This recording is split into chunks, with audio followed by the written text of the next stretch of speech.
Hey guys, Matt here with Black Bear Inspections, and I am doing my second video in my video series that I'm calling Behind the Walls Matter.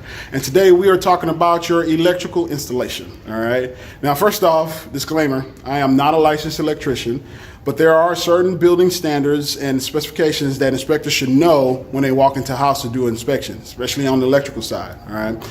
Now, there are so many different components, in your electrical install. All right. And a lot of which we can't even check right now. That's why you still want your final inspections, right? Because we want your inspectors in there to make sure that they've wired your outlets properly, right? That when this gets trimmed out, that all your wire sizes are the right sizes, right? And so those things there you can do at your final inspection, but there are a lot of things that go unseen behind the walls that have life safety and fire safety implications. They can start a fire and then you can get shot. All right, and so we'll talk about some of the most common ones. All right, now one of the common ones that I see all of the time are wires that are being installed too close to the edge of the framing member, okay? Now here's an example where it's done right. Now if you take a look at this, they drilled that hole pretty much halfway in between that wall stud, all right? Now the code says that you have to have this wire within an inch, within an inch and a quarter away from the face of the wall stud.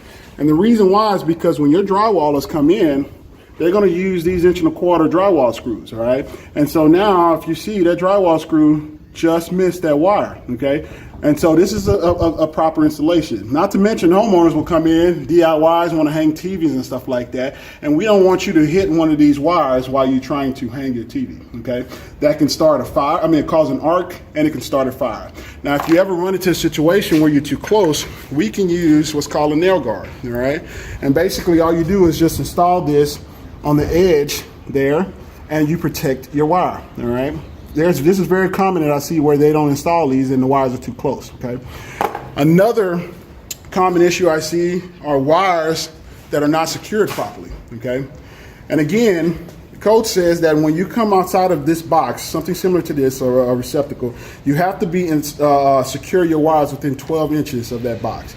And then every 4.5 feet after that, okay? No matter if you're going up, you're going sideways, if you're in the attic, you're in your crawl space, you have to have your wires properly secured. Here's a good example here where they came outside of the panel box and you see about 12 inches up, they got them all nicely secured, all right? And again, it's because we don't want those wires loose in the wall and they get too close to the edge of the framing member and boom, you hit it.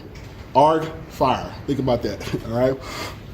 Another thing I noticed too, again, in a lot of fire, life safety issues, sometimes in these panel boxes, this little yellow and kind of whitish, beiges, or whatever you want to call it, is called sheathing, all right? And sometimes they don't bring the sheathing far enough inside of this box. And if you cut it too short, the sharp edges of this box can nick those wires, which again can create an arc, and an arc can start a fire, all right? And so it's harder to fix this, right? And once the wires are secured and your drywall is up, it's easier to fix it if we can, we can easily remove the wires and bring some slack in to make sure that we have that sheathing inside of the box. You need at least a quarter inch inside of the box, all right? Another more uncommon issue, but sometimes I run into, are wires being used in the wrong locations. And this is more so your DIY homeowner on a Saturday going to Home Depot to go buy some wiring and think they're going to do some wiring back in the yard, right? You have certain type of wires for specific situations. You can't use a wire that's rated for dry locations outside in a wet location, all right? And so you'll be able to tell, you can get the specifications on wires and it'll tell you which ones to use in certain areas. And this is not a rare find, but every now and then I will find where it might be called, you're supposed to use a wire that's rated for a wet location, a dry location, but they'll use them in a wet location, all right? And one of the last things that I will check are for your light fixtures, all right? Now, your recessed can lights, and we all love them, right?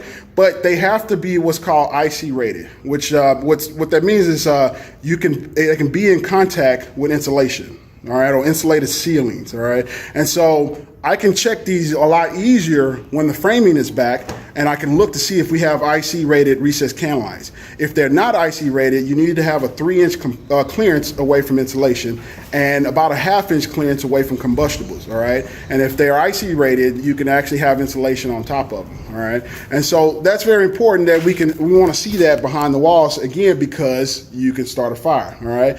One other thing too I like to check are the position of your light fixtures, all right? Believe it or not, sometimes they install light fixtures, especially in closets, too close to the shelves. And some of you guys may have never thought about this, but your husband has that collection of Jordans, right? And now he's stacking boxes on top of each other. Well, guess what? And once he gets 3-4 boxes high, he is in contact with the light fixture, all right? And that can start a fire. And so now we want to make sure that those light fixtures is required that they be about 12 inches away from the shelf, all right, if they're incandescent light fixtures. Now your fluorescents and your recessed can lights can actually be a little closer.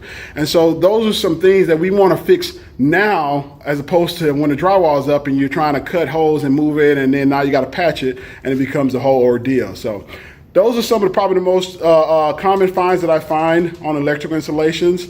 I appreciate you guys watching this video, and if you like it, please share it, all right? If you got any comments, put them below. And again, as well, go check out my website and find me on all those other social media avenues at Black Bear Inspect. Thanks.